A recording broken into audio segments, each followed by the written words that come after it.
I don't know why I still bother with surprises. Maybe it's some leftover reflex from when things between us were good, when Lana used to light up just because I brought home her favorite muffins from the place near work, or when she'd text me randomly in the middle of the day with "miss you" smiley face. And mean it. Back then, the little things mattered. These days, I wasn't so sure. But even knowing that, I still found myself parked outside her company's downtown venue on a Friday evening, sitting in my car with a bouquet of lilies and a stupid hope that tonight might reset something. I hadn't told her I was coming. Honestly, I didn't want to give her the chance to tell me not to. She'd been distant for months, first subtly, then like it was her default setting. Shorter replies. Longer hours. That new cologne that clung to her jacket even though she said it was probably just someone from the office. And yet here I was, dressed in the shirt she once said made me look like a man who had his life together, wondering if she'd even care that I showed up. I was walking toward the entrance when I heard my phone buzz. Just a little notification, nothing special, but it made me pause.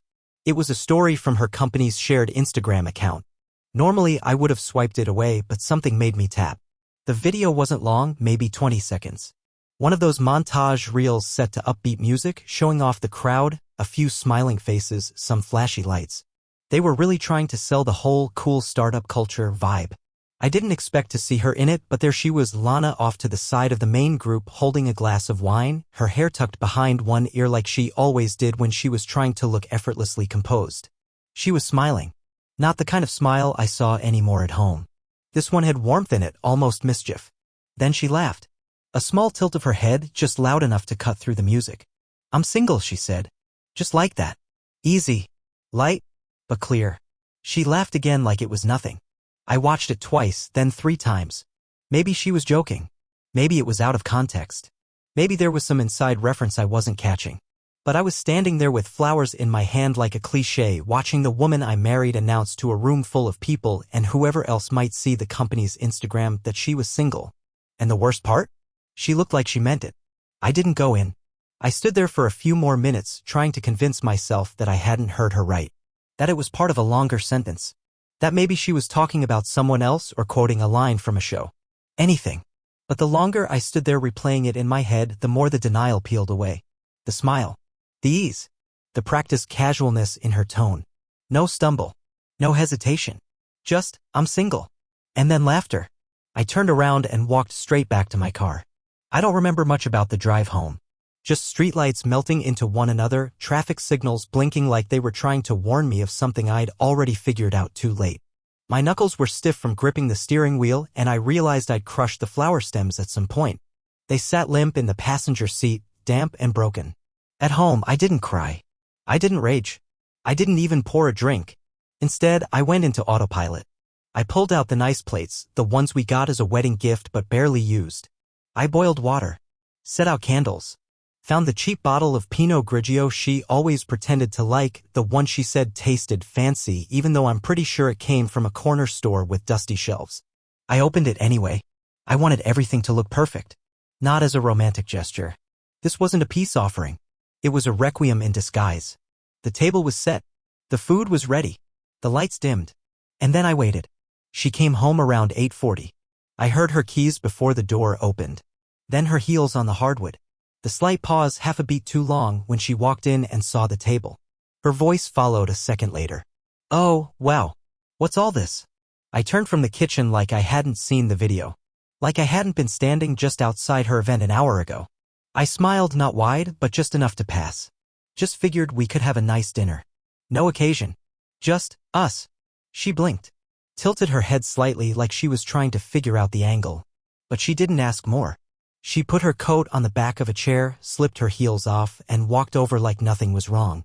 We sat. She sipped the wine. Said it was nice. She asked me how work had gone. I told her fine. It was all surface, like playing house. 2 people who once knew everything about each other pretending they were still comfortable in the silence. But I watched her closely, the way her eyes darted to the candles, to the wine label, then to me. She was trying to assess something. Then, without prompting, she said it. "So, someone posted a video from the event." I said something kind of stupid in it. I didn't answer. She shifted in her seat, forced a laugh. "You know how it is, people are filming and tagging stuff and it's out of context." I was just joking. I think I said something like, "I'm single," but I didn't mean it like that. Still, I said nothing.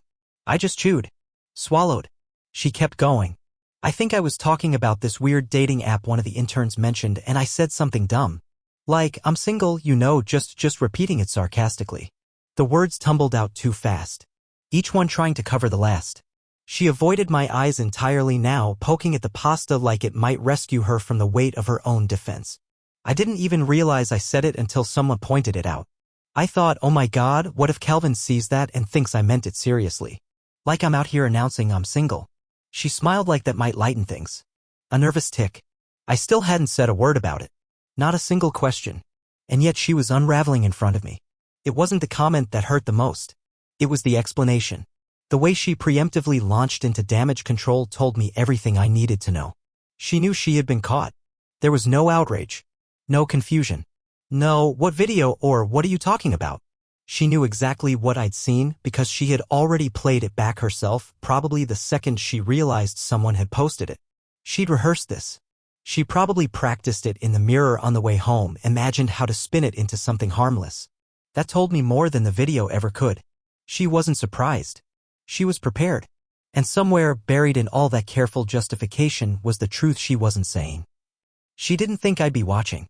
That night, after dinner, I laid next to her in bed, staring at the ceiling like it could answer the questions I was too afraid to ask out loud.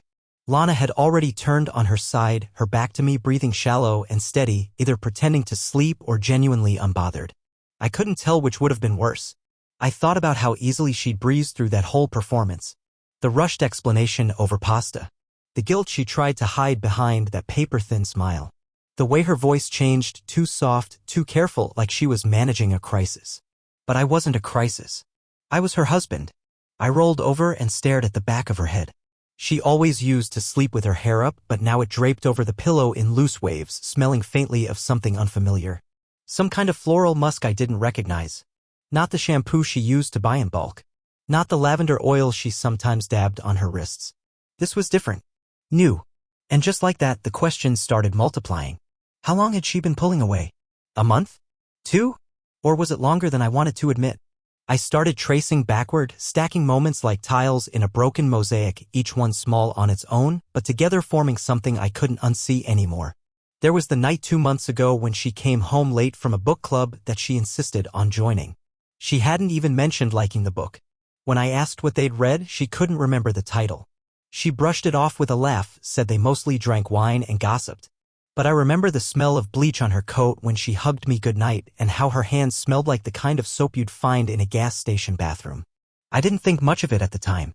I even teased her about joining a book club that never read books. She just smiled and said, sometimes it's about the people, not the pages. Then there were the new business trips. She started traveling more frequently, always with minimal notice. Before, she talked to me about them days in advance, ask if I needed anything, joke about how boring the hotel coffee would be. Now it was last-minute packing and a quick, don't wait up. One trip in particular stood out. It was to a tech summit in Vancouver. At the time, I believed every word she said. She texted me late at night, said she was exhausted from back-to-back panels. I sent her a photo of our cat sitting on my chest and told her we missed her. She replied with a thumbs-up emoji. A thumbs up. I remember how it made my stomach twist back then, but I brushed it off. Everyone's tired when they travel, I told myself. Everyone's distracted. But now, revisiting it with new eyes, I saw something else, indifference. Cold, practiced distance. Even the way she dressed had changed. More careful. More calculated. She used to throw on whatever felt good, oversized hoodies, jeans with frayed knees, old band shirts she claimed she'd never give up. But lately, her outfits had gotten sharper. Cleaner lines. Subtle hints of effort that weren't for me. I didn't say anything at the time. I figured maybe she was just rediscovering herself. Isn't that what couples are supposed to support? But now I wasn't so sure who she was trying to impress. And then there was the cologne. That morning 2 weeks ago, I hugged her before she left for work. She pulled away quicker than usual, like the gesture was too an asterisk mate. But I caught the scent, something rich and masculine like cedar and tobacco. It didn't belong to me. And she wasn't wearing it, not in the usual way people wear fragrance. It had rubbed off on her like she'd been close to someone who wore it regularly. Someone who leaned in. Someone who stayed long enough for the smell to linger. When I asked her about it casually, just a passing joke, she laughed. Oh, she said, waving it off. Probably from the Uber driver. You know how those guys drench themselves in cologne sometimes? I nodded. Said something dumb like, yeah, true. But I remember thinking, when was the last time an Uber driver left their scent on someone's shoulder? And when did my wife get so good at lying? That night, I couldn't sleep. I lay in the dark with all those little memories swirling in my mind like storm debris. The lies weren't bold. They weren't dramatic. They were smooth, polished, like a script someone rehearses so often they forget what the truth even sounded like. Her phone buzzed around 11:30. A soft chime just once. She stirred slightly but didn't check it. I watched the screen light up. No name. Just work group chat. That same excuse she used for every late ping, every time she stepped out of the room mid-conversation to check a client thing. I stared at it long enough for the screen to dim again. A year ago, we had no secrets. Her phone sat face up on the nightstand. Mine, too. She used to take silly *TS and send them to me during meetings. When my boss says circle back for the 5th time, she'd text, followed by some ridiculous meme. Yeah? I couldn't remember the last time she sent me anything that wasn't a schedule adjustment or a passive-aggressive reminder about the trash. I turned over again, facing the window. The street lamp outside cast a soft orange hue across the wall, and I found myself studying the shadows like they might give me answers. The quiet wasn't peaceful anymore. It was loaded, dense. Every silence between us felt like a vacuum where truth used to live. I thought about the man in the video. I hadn't seen his face, just the edge of his arm, a blazer sleeve, the faint glint of a watch that looked too expensive for the interns she claimed she mostly worked with. But Lana's body language in that clip had told me everything. The casual lean. The way she smiled in his direction, not at the camera. And then that line, "I'm single," delivered like a promise, not a joke. I had questions I didn't want the answers to. Who was he? Was he someone from her office? Someone I'd met in passing? Had I shaken his hand at a holiday party, clueless, while they exchanged inside jokes in plain sight? Was this a fling? Some reckless thing she started and didn't know how to stop? Or was it worse? Was it a replacement? That word stuck with me. Replacement. It hit harder than affair or mistake or bad judgment. Because a replacement wasn't just about S*X or excitement. A replacement meant she had weighed me, my love, my loyalty, our shared life, and found me lacking. Around 2:30 a.m. I gave up on sleep entirely. I got up, careful not to wake her, and walked into the kitchen. The table was still set from dinner. Plates rinsed but not washed. The wine bottle was half empty. One candle had burned all the way down to the stub, leaving wax puddled on the tablecloth. I should have been angry. Should have swept it all into the trash. But instead, I just stood there, staring at it all like it belonged to someone else's life. Because maybe it did. Maybe I wasn't part of the story anymore. Maybe I was just the man holding on while she was already gone. The morning after my long, sleepless night, I sat at the kitchen table with a cup of black coffee that tasted like burnt paper and regret. I watched the steam rise, curl, disappear. Lana was still asleep. I hadn't bothered to climb back into bed beside her. The thought made my skin itch. I needed clarity. Not more suspicions. Not more fragments of conversations and invisible cologne trails. I needed something that didn't require interpretation. Something real. Solid. I needed to see it. So I called out sick. Not because I was unraveling, but because I was done guessing. I'd spent the last few weeks pretending I could piece things together from scraps, but all I'd done was torture myself. I needed an answer I couldn't argue with. A yes or no. A truth that didn't come with qualifiers. There was one place she had always been cagey about, the Riverside house. It started about 6 months ago. She'd mentioned renting a small retreat space just outside town. Said she needed solitude to unplug and focus for some of her creative projects. She worked in content strategy, mostly corporate, but she fancied herself a poet in private. I never questioned it much. I even encouraged it. You need your space, I told her the first time she brought it up. Good idea. She smiled. Told me I was the most supportive husband ever. But every time I asked questions where exactly it was, who owned it, whether she was going alone, her answers got foggy. It's just a friend of a friend's place, she'd say. Or, you wouldn't like it. It's quiet and boring. She always came back in a different mood. Sometimes relaxed. Other times distant. Once, she returned wearing a bracelet I'd never seen before, a thin gold chain with a small charm.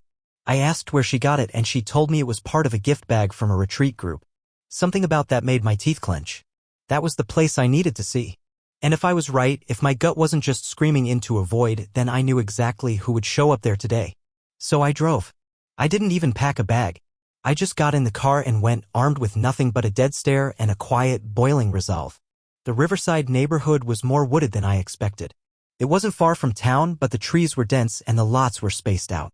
Peaceful, sure. Isolated. The kind of place where people could be whoever they wanted and no one would know otherwise. I didn't drive up to the door. I parked 3 houses down, behind an old pickup with a faded bumper sticker that read, "Hug trees, not people." Fitting. I sat in my car for about 20 minutes. I didn't know what I was waiting for. Maybe a moment of courage. Maybe confirmation that this wasn't some massive overreaction. But deep down I already knew I wasn't wrong.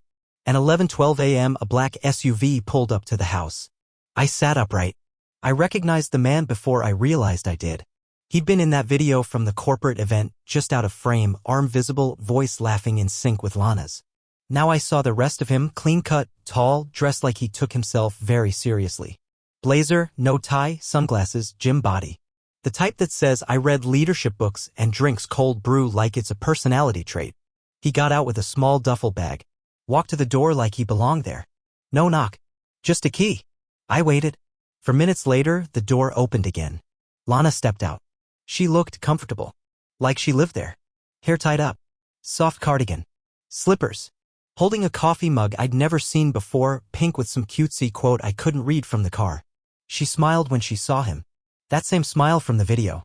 Then she hugged him. Not a polite, quick hug. This one lingered. Her arms around his neck. His hands at her waist. They swayed slightly like they were catching up without words. Then she pulled him inside. That was it. No more wondering. No more hoping I'd been wrong. I wasn't. I just confirmed the thing I'd been dreading all along. Lana had created a second life. One with different scents, different clothes, different rules. One that didn't include me. And she was good at it. I had to give her that. Polished, careful, emotionally fluent. She knew exactly how to tell me enough to keep me in the dark. How to fabricate just enough routine to keep me from digging deeper. But now I knew. And I didn't want photos. I didn't want evidence to send to lawyers or post on forums. I wasn't interested in revenge or spectacle. All I needed was what I'd just seen, the soft way she looked at him. The ease. The comfort. That was worse than catching them in bed. That was an asterisk Macy. That was familiarity. That was the version of her I used to get, now given freely to someone else. I didn't sit there long. I didn't wait to see if they kissed or if the lights inside turned off or if music started playing. I didn't want to watch the movie of my own betrayal unfold frame by frame. I already had the whole script. I turned the ignition and drove away, slow and steady, like I just finished a dentist appointment and not a reconnaissance mission on the ruins of my marriage. No tears. No yelling. Just silence. The kind that settles into your chest like cold fog. The kind that confirms everything. As I got back onto the highway, I realized something strange. I wasn't angry. I wasn't even heartbroken. I was just done. Done being the husband who waited for explanations that never made sense. Done being gaslit by the woman I'd given everything to. Done pretending that patience and empathy alone could hold a relationship together. Sometimes the truth isn't loud. Sometimes it doesn't arrive with dramatic music or screaming matches. Sometimes it just walks through a door, smiling, holding coffee in a mug you don't recognize. And when it does, there's nothing left to say. Only the quiet certainty that everything you thought was solid was hollow all along. By the time I got back home, I had already made the decision. There was no cinematic breakdown. No shouting into the void. I didn't sit in my car with my head against the steering wheel or blast music to drown out my thoughts. I didn't want noise. I wanted precision, movement, finality. I walked through the front door like it was any other Tuesday, dropped my keys in the bowl, kicked off my shoes. Then I went to the closet and pulled out the suitcase I hadn't touched since our last anniversary trip. Funny how something that once symbolized adventure could become a vessel for escape. I didn't take much, just what I needed. 3 pairs of jeans, 2 hoodies, my worn-in boots, enough shirts to get me through a week. It wasn't composure. It was detachment. She hadn't been part of this marriage for a long time. She'd just been maintaining appearances. And maybe I had too. Maybe we'd both been pretending. But the difference was only one of us got caught. I picked up my suitcase, took one last glance at the house. The couch where we used to fall asleep watching reruns. The kitchen where we danced once, tipsy and stupid, to a song neither of us remembered the name of. All of it now felt like someone else's life, a memory borrowed from strangers. As I opened the door, She spoke one last time. Do you think you're going to be happier without me? I paused, turned slightly. No, I said. But I'll be honest. And that's more than I've had here for a while. Then I walked out. The air outside felt different, like the pressure had changed. Lighter, cooler. The sun had dipped behind the houses, casting long shadows across the street. And for the first time in months, I didn't feel like I had to keep looking over my shoulder. I didn't go far. Just drove to the edge of town, to a place no one would think to look for me. I didn't want to be found. I wanted quiet. I wanted to hear my own thoughts again without the static of doubt and second-guessing. I wanted stillness, and maybe a little sleep. The trailer was still there. Faded blue siding. One broken window duct-taped at the corners. Rust creeping up the hitch like ivy. It looked exactly like I remembered it, and nothing like the places Lana and I used to rent for our getaways, back when we thought a change of scenery was enough to fix deeper problems. But this wasn't about escaping. This was about disappearing. Joe answered the door before I even knocked. Same flannel shirt, same tired eyes. He hadn't changed. That was comforting in its own weird way. He didn't ask questions. Just nodded once and stepped aside to let me in. The air smelled like old dust and burnt coffee. There was a couch, lumpy, orange, and still somehow upright. A kitchen with chipped counters, and a small bedroom in the back where a mattress lay directly on the floor. It was exactly what I needed. Got heat, Joe said, gesturing around. And the shower only leaks when it's angry. I almost smiled. Appreciate it, I said. He nodded again, then gave me space. That was the thing about Joe. He'd seen his fair share of wreckage, his own mostly, and he knew the value of silence. He knew that some things don't need retelling right away. Some truths don't benefit from being spoken out loud. Not yet. I dropped my bag in the corner and sat on the edge of the couch. And then, for the first time in weeks, I exhaled. Not a sigh, not a groan, just breath, slow and unguarded. Like I didn't have to brace for anything anymore. The silence wasn't heavy here. It wasn't tense or waiting to be filled with another argument or awkward pause. It just was. A kind of stillness that asked nothing of me. That night, I didn't check my phone. I plugged it into the wall, turned it face down, and ignored the flood of notifications I knew were waiting. Lana might have called. She might have texted some frantic string of messages, each one more reasonable than the last. But I didn't care. I didn't want clarity. I didn't want more words. Words had been our downfall. Too many of them twisted, rerouted, made palatable. I wanted quiet and space. Sleep came in fits. The mattress had a dip in the middle and springs that creaked like they were confessing sins. But I didn't mind. I wrapped myself in a scratchy old quilt that smelled like detergent and pine needles, and eventually drifted off to the sound of a heater rattling like it was arguing with itself. In my dreams, she was laughing. Always laughing. But not with me. I woke up before sunrise. My neck ached. My mouth was dry.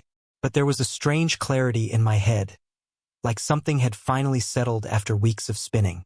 I sat at the little kitchen table with a cup of instant coffee, staring out the window as the first light broke over the horizon.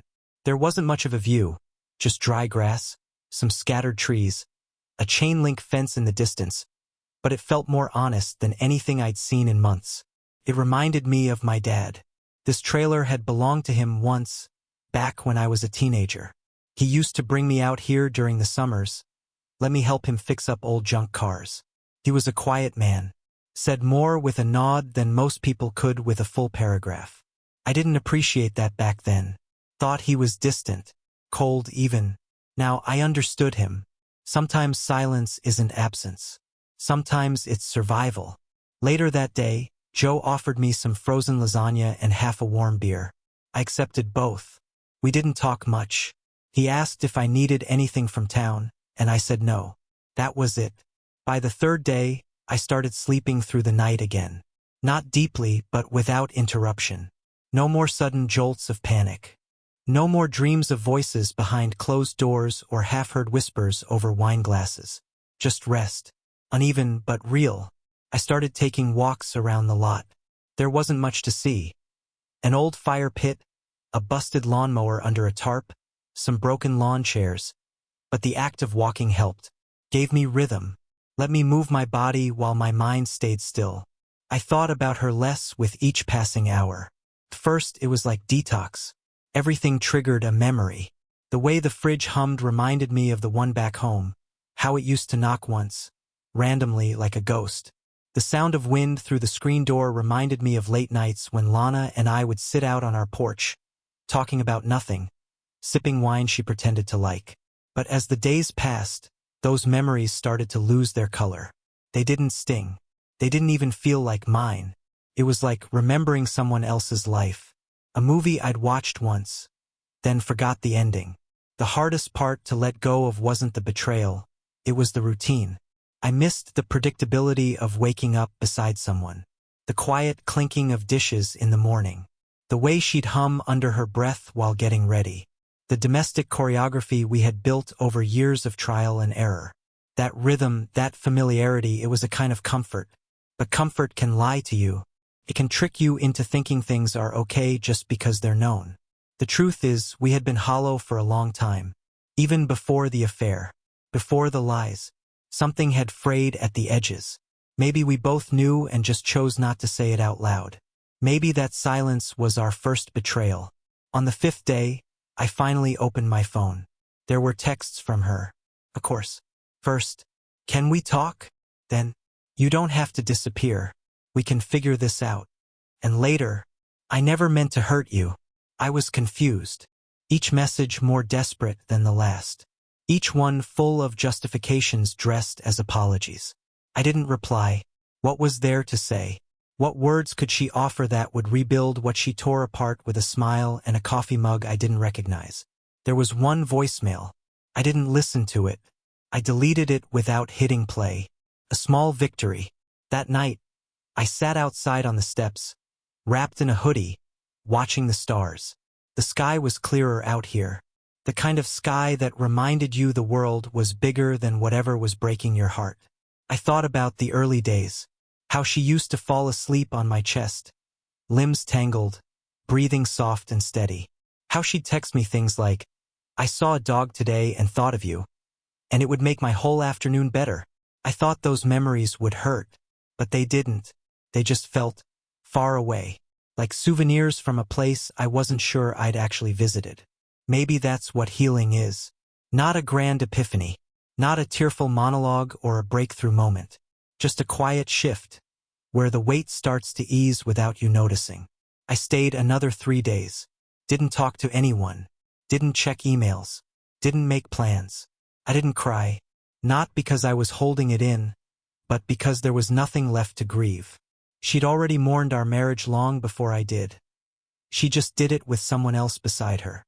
And in her contempt, her lack of guilt, her effortless ability to move on, I found peace. Because it told me something I hadn't let myself believe. I wasn't the problem. I wasn't perfect. I'd made mistakes. But I had shown up, day after day. Even when things got dull. Even when she pulled away. I stayed. And now I was finally doing the thing she never had the courage to let go.